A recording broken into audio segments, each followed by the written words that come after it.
মা বোনদের রমজানের যে রোজাগুলো ভাঙতি হয়েছে সেগুলো না রেখে সরাসরি শাওয়ালের 6 রোজা রাখা যাবে কিনা, নাকি আগে কাজা রোজা শেষ করা বাধ্যতামূলক?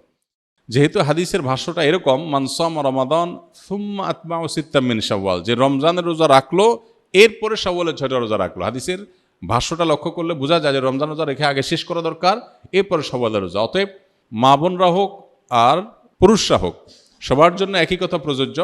রমজানে কোনো কাজা রোজা থাকলে আগে কাজাগুলো রেখে তারপরে শাওয়ালের রোজা রাখা উত্তম। কোনো কারণে যদি রমজানের ভাঙতি রোজা রেখে শাওয়ালের 6টা রাখা সম্ভব হবে না মনে হয়, কারণ রমজানে 10টা রোজা ভাঙতি হয়েছে, আবার এদিকে শাওয়ালের 6টা 16টা রোজা, এতগুলো রোজা তার এক মাসে রাখা তার জন্য টাফ হবে যদি মনে হয়, তাহলে সেক্ষেত্রে সে শাওয়ালের 6টা রোজা রেখে কাজাগুলো পরে আদায় করলেও ইনশাআল্লাহ তার শাওয়ালের 6 রোজার ফজিলত আদায় হয়ে যাবে। একটি রোজার নিয়তে কি কাজা এবং শাওয়ালের নফল উভয়ের সওয়াব পাওয়া সম্ভব? অর্থাৎ এক রোজায় কি 2 নিয়ত করা যাবে? না, এটা আপনি করতে পারবেন না। ফরজ রোজার নিয়ত করলে সেখানে আবার নফলেরটাও নিয়ত করতে পারবেন না। তবে নফলের 2টি একসাথে নিয়ত করতে পারবেন। যেমন সোমবার বৃহস্পতিবার রোজা রাখলেন, চাঁদের 13, 14, 15 রোজা রাখলেন, আবার শাওয়ালের রোজারও নিয়ত করে নিলেন, এখানে ইনক্লুড করতে পারবেন। 2টা নিয়তই একসাথে করতে পারেন। আর ফরজ কাজা রোজা আছে, সেটা রাখলেন, একই সাথে আবার শাওয়ালের 6 রোজা রাখবেন, সেটা আদায় হবে না। রমজান পরবর্তী ইবাদতের ধারাবাহিকতা ধরে রাখার কিছু উপায় বলে দিন। রমজান পরবর্তীতে ইবাদতের ধারা ধরে রাখার জন্য রমজানেই ভালো করে তাকওয়া চর্চা করতে হবে। রমজানে যার তাকওয়া চর্চা যত ভালো হবে, রমজানের পরে সেটা ধরে রাখা তত সহজ হবে, ইজি হবে ইনশাআল্লাহ বিইذনিল্লাহ। এবং আল্লাহ তাআলার কাছে দোয়া যেমন করতে হবে, রমজানের পরে দিনই পরিবেশে যত বেশি নিজেদেরকে রাখতে পারবো তত বেশি রমজানের ইবাদত ধারাবাহিকতা ধরে রাখা সহজ হবে ইনশাআল্লাহ বিইذনিল্লাহ। সেই চেষ্টা আমরা করব। রমজানের পরে আরেকটা ইবাদতের মৌসুম আসছে 2 মাস পরেই, সেটা হলো জিলহজের প্রথম দশক, 10 দিনের মৌসুম। এটা 30 দিনের মৌসুম, এটা হলো 10 দিনের মৌসুম।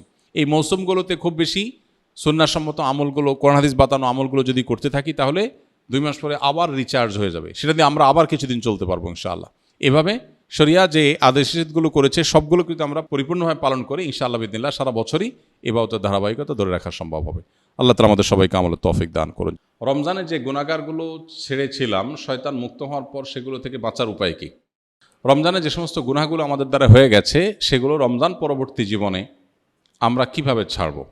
মূলত রমজান মাসে রোজার মাধ্যমে যে আমাদেরকে আল্লাহ তাআলা তাকওয়া চর্চা করতে বলেছেন বা মুত্তাকি হতে বলেছেন, রোজার এই বার্তাটা গ্রহণ করা, রোজার এই মর্মটাকে উপলব্ধি করা, এটা যদি আমরা করতে পারি তাহলে রমজান পরবর্তী জীবনে ইনশাআল্লাহ তাকওয়া চর্চা করা আমাদের জন্য সহজ হবে। আর যদি রোজার মানে শুধুমাত্র সাহারি ইফতার মনে করি আর তাকওয়া চর্চার বিষয়টা না বুঝি, তাহলে সেক্ষেত্রে রমজান পরবর্তী জীবনে আসলে এর কোনো প্রভাব পড়বে না।